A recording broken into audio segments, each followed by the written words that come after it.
नमस्कार, मैं हूं चंदन भारद्वाज और आप देख रहे हैं आर्या न्यूज। और आज दुनिया की राजनीति और अर्थव्यवस्था के बीच एक ऐसा समुद्री रास्ता चर्चा में है जो केवल 3 किलोमीटर चौड़ा है, लेकिन अगर ये बंद हो जाए तो पूरी दुनिया की अर्थव्यवस्था हिल सकती है। तो सवाल है, क्या ईरान ने सचमुच दुनिया की तेल सप्लाई की नस दबा दी है? क्या स्ट्रेट ऑफ हॉर्मुज बंद करके ईरान ने अमेरिका, इजराइल और यूरोप को सबसे बड़ा आर्थिक झटका दे दिया है?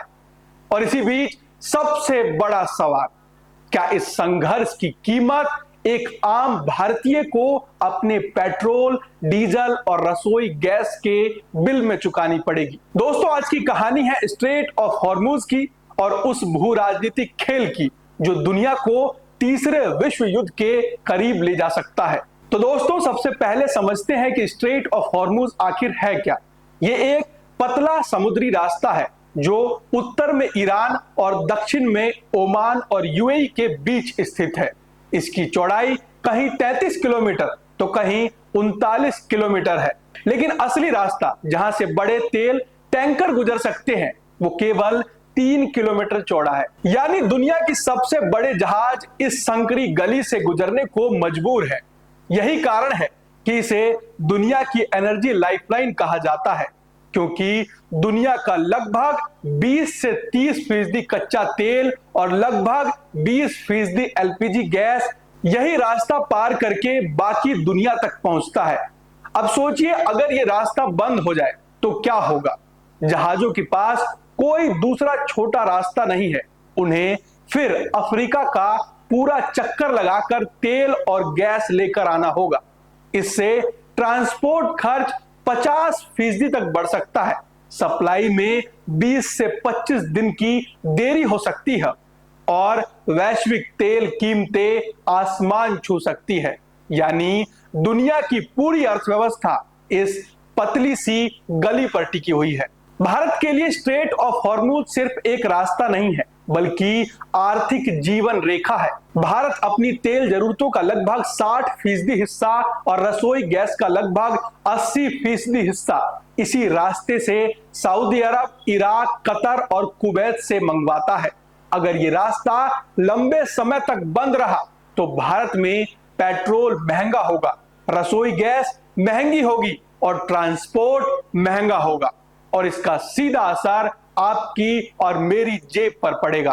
और अब सबसे बड़ा सवाल जिसने पूरी दुनिया में चर्चा छेड़ दी है, क्या ईरान ने स्ट्रेट ऑफ हॉर्मुज को सिर्फ चीन और रूस के लिए खुला छोड़ा है?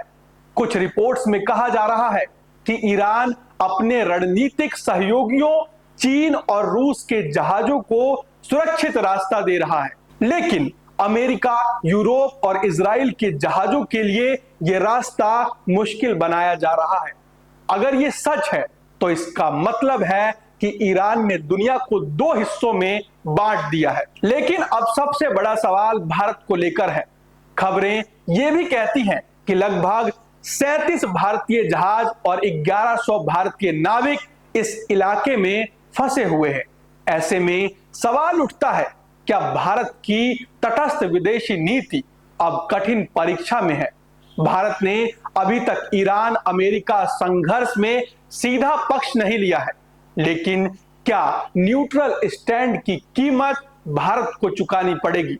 अगर स्ट्रेट ऑफ हॉर्मुज बंद रहता है तो इसका असर सिर्फ तेल तक सीमित नहीं रहेगा।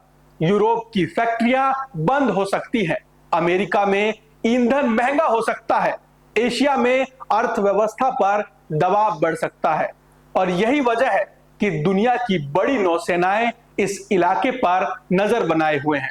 और अब सबसे बड़ा सवाल, क्या यह संघर्ष तीसरे विश्व युद्ध की तरफ इशारा कर रहा है? क्योंकि स्ट्रेट ऑफ हॉर्मुज सिर्फ एक समुद्री रास्ता नहीं है, यह दुनिया की ऊर्जा, अर्थव्यवस्था और भू राजनीति की धड़कन है। अगर यहां तनाव बढ़ता है तो उसका असर पूरी दुनिया पर पड़ेगा। तो दोस्तों, अब देखना यह है कि क्या कूटनीति इस संकट को रोक पाएगी या फिर दुनिया एक और बड़े संघर्ष की तरफ बढ़ रही है। और सबसे महत्वपूर्ण सवाल, क्या इस संघर्ष की कीमत आखिरकार एक आम भारतीय को चुकानी पड़ेगी। आप इस पूरे मुद्दे को कैसे देखते हैं? कमेंट में अपनी राय जरूर लिखिए। वीडियो पसंद आया हो तो लाइक और शेयर जरूर कीजिए। मैं हूं चंदन भारद्वाज और आप देख रहे थे आर्या न्यूज। धन्यवाद।